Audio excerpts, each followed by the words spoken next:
Saudi Arabia neeraliikirivu ku biki ebigenda okuva mu nteeseganya wakati wa Uganda ne lino eggwanga erya Saudi. Jjukira nti no contract yali yaggwako ekkiriza abakozi okuva e Uganda okujja okuba nga bakubira eno kyeyo era tennaba kubanga ekakasibwa nti nno bataddeko omukono oba tebannaba kuteekako omukono, ekiraga nti nno bwe banaaba tebataddeeko omukono Abannayuganda mujja kuba temuddamu kuva Uganda nga mujja eno okubirayo ekyeyo. Kati nno kino kivudde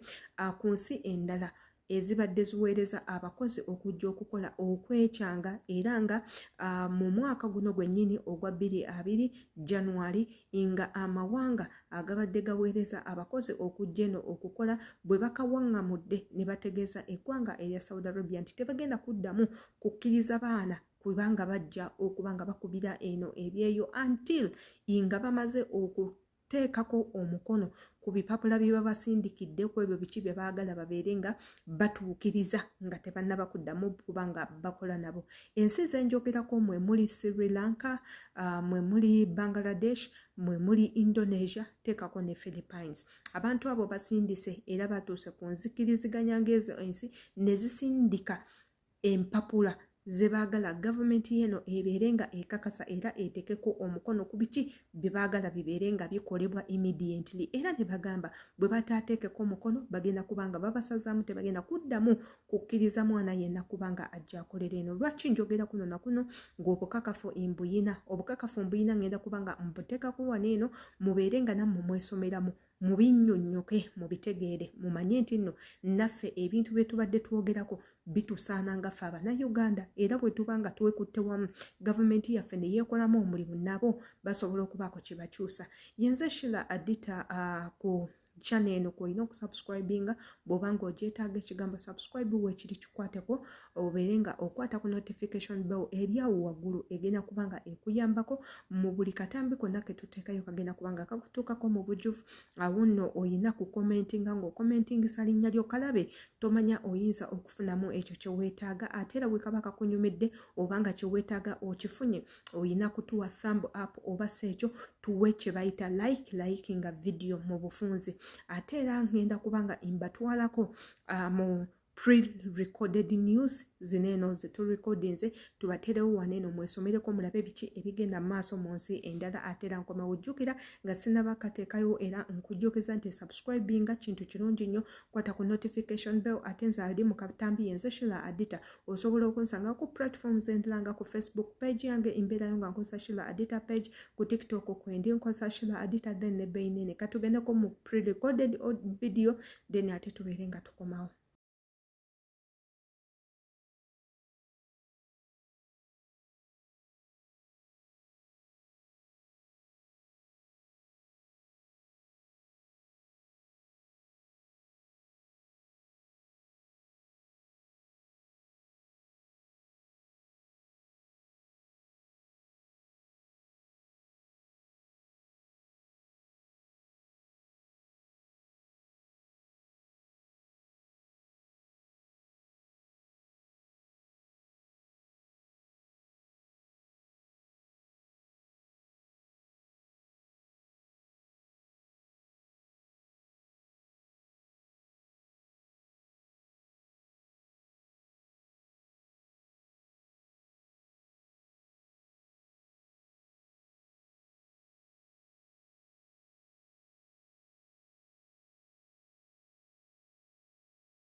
Indowooza naawe agamawulire agali pre-recorded ogalabe nga recording siza simu yange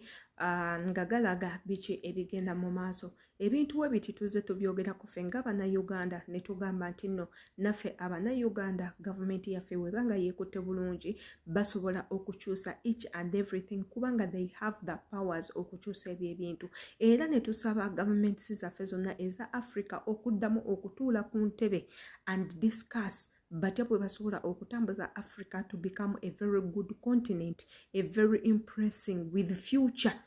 continent. Nga bamaze okutuula ku ntebe ne bajjamu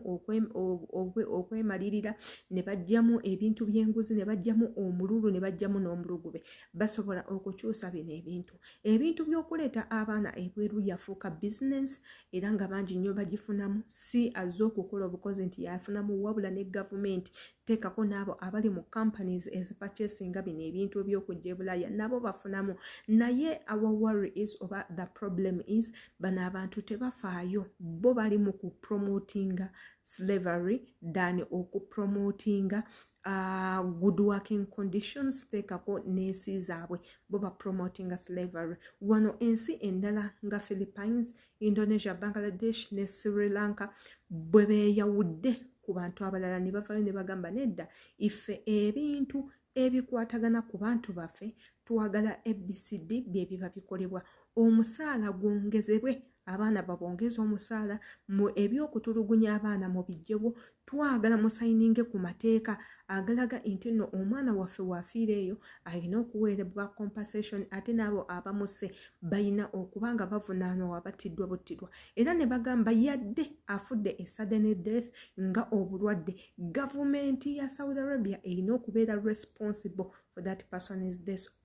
olw'okuba omuntu afudde on a working place, afudde ku mulimu, afiiridde ku mulimu, balina okuba nga baliririrwa. Era ne bagamba nti babakkirize bakolagane n'ebitongole ebigenda okuba nga birondoola abaana bano n'ebintu ebirala. Ng'era woobirabye bataddeyo obukwakkulizo bungi nnyo. Saudi Arabia bwebadde nga era batesobola kudiiringa nabo era nga balabanga ababagyeko eddembe lyabwe nga bo abagenda okubeera ba boss. Jjukira tukolera Abawarabu abaagala okubeera ba boss. Yes, era wano gavumenti ya Saudi Arabia neeyise etteeka negamba basooke balindeko okupurchasinga working permits ezezo ensi kubanga tebannaba kutuuka ku nzikkiriziganya wano nga zino ensi zigambye Saudi Arabia